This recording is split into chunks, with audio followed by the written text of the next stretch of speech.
बिहार विधानसभा चुनाव की तारीखों की घोषणा के बाद अब इंतजार है पहले फेज की वोटिंग की और उसके बाद जो दूसरा और तीसरा होगा। इस वक्त हम बिहार की अगर बात कर रहे हैं तो दिनारा विधानसभा सीट के उम्मीदवार आरजेडी के उम्मीदवार हैं विजय कुमार मंडल जी। स्थिति फ़िलहाल अगर दिनारा की मैं आपसे समझने की कोशिश करूं, स्थानीय मुद्दे क्या होंगे, किस तरीके से आपकी रणनीति है?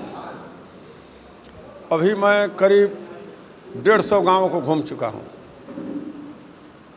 लगता है कि बिहार में सबसे अगर कोई उपेक्षित इलाका है तो ये दिनारा का इलाका है।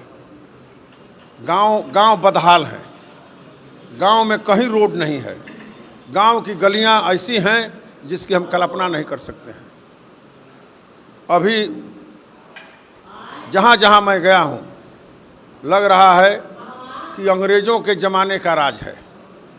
हमारे माननीय प्रतिनिधि, मैं व्यक्तिगत रूप में उनकी आलोचना नहीं करता हूं, 15 साल के यहाँ की महान जनता ने उनको अवसर दिया, लेकिन वो ऐशो आराम में 15 साल बिताए, किसी गांव में वो जाने का काम नहीं किए हैं। मैं आपको आपके चैनल के माध्यम से बताना चाहता हूं कि माननीय सदस्य बिहार विधानसभा चाहे जो रहे, उसको इतना अधिकार है और राज्य के पास इतना राशि है कि वो अगर चाहे तो सारे गांव का विकास कर सकता है। तो क्या वो विकास होगा? सरकार निश्चित क्या होगा, किस तरीके से स्थितियां क्या है, मैं आपसे ये समझना चाहता हूं। निश्चित तौर पर उसके तरीके हैं।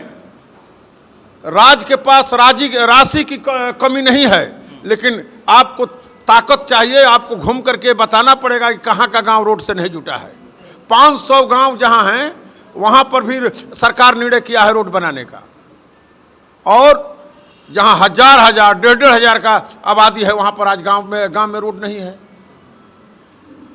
माननीय सदस्य जो भी रहे, केवल उसको ग्रामीण विकास के प्रधान सचिव के यहाँ जाना पड़ता है और अपने पैड पर लिख के देना पड़ेगा कि कहाँ कहाँ हमारे गांव में, हमारे विधानसभा में रोड नहीं बना है। प्रधान सचिव अभियंता प्रमुख को आदेश करेगा, अभियंता प्रमुख चीफ इंजीनियर को आदेश करेगा, चीफ इंजीनियर अभियंता कार्यपालक अभियंता को करेगा और एस्टीमेट बन के काम हो जाएगा। पैसा मतलब विजय जी, आप ये कहना चाहते हैं कि अगर सोच हो करने की तो किया जा सकता है। अगर स्थिति मैं आपसे अगर समझना चाहता हूं कि आपकी फिलहाल किस तरीके से सोच है, या फिर आरजेडी किस तरीके से इस पर काम करेगी जो आप समस्याएं गिना रहे हैं? आरजेडी और हमारे नेता तेजस्वी यादव वो विकास के प्रतीक हैं। लोग कहते हैं कि बिहार में विकास नहीं हुआ 15 साल के राज में। मैं आपके चैनल के माध्यम से बताना चाहता हूं कि 7 विश्वविद्यालय किसके राज में बने, वीर कुंवर सिंह विश्वविद्यालय किसके राज में बना, नीतीश कुमार जी ने कौन विश्वविद्यालय बनाया, लालू प्रसाद ने कितने जिला बनाया, शाहाबाद में 2 जिला दिया, बक्सर और भभुआ। नीतीश जी ने इस राज्य में 15 साल में 1 जिला का नाम बताइए जो जिला बनाए हों।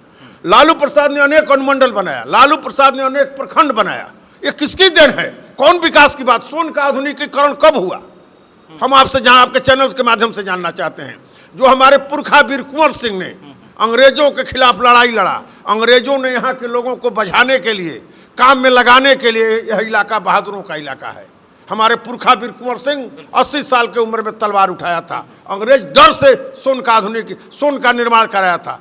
आज़ादी के बाद हमारे नेता जगतानंद सिंह ने उन सोन के नहरों का आधुनिकीकरण किया। और लोग कहते हैं कि विकास नहीं हुआ।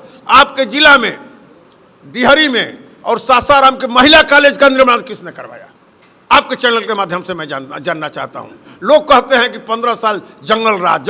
कौन जंगल राज? आप किस राज की बात करना चाहते हैं? बिहार में जो गांव का रोड है वो हमारा देन है। हमारे नेता रघुवंश प्रसाद सिंह ने, ईपीए 1 ने, इस जो सोनिया गांधी और मनमोहन सिंह के नेतृत्व में जो सरकार थी दिल्ली की, उसने दिया रोड को। कौन रोड दिया? इनके रिजिम में कौन रोड बना है? मैं ये जानना चाहता हूं आपके चैनल के माध्यम से। किस विकास की बात करना चाहते हैं? वो उनके उपलब्धि एक है। मतलब विकास का नाम जो लिया जा रहा है वो धोखा है क्या? धोखा है। उनकी एक उपलब्धि है जो मैं आपको बता देना चाहता हूं आपके चैनल के माध्यम से। प्रखंड से लेकर के जिला तक भ्रष्टाचार की जननी है, यह नीतीश कुमार की उपलब्धि है। कोई एक दाखिल खारिज, एक आय प्रमाण पत्र, एक निवास प्रमाण पत्र नहीं बनवा सकता है बिना पैसे का। यह नीतीश कुमार की उपलब्धि है। इसके लिए मैं माननीय मुख्यमंत्री जी को आपके चैनल के माध्यम से धन्यवाद देता हूं कि उन्होंने जो ये काम किया है, जो शुरुआत किया है, इसके लिए वो धन्यवाद के पात्र हैं। पटना में आरसीपीसी बैठ करके और वीडियो से लेकर के उच्च अधिकारी तक का जो पोस्टिंग होता है वो क्या है?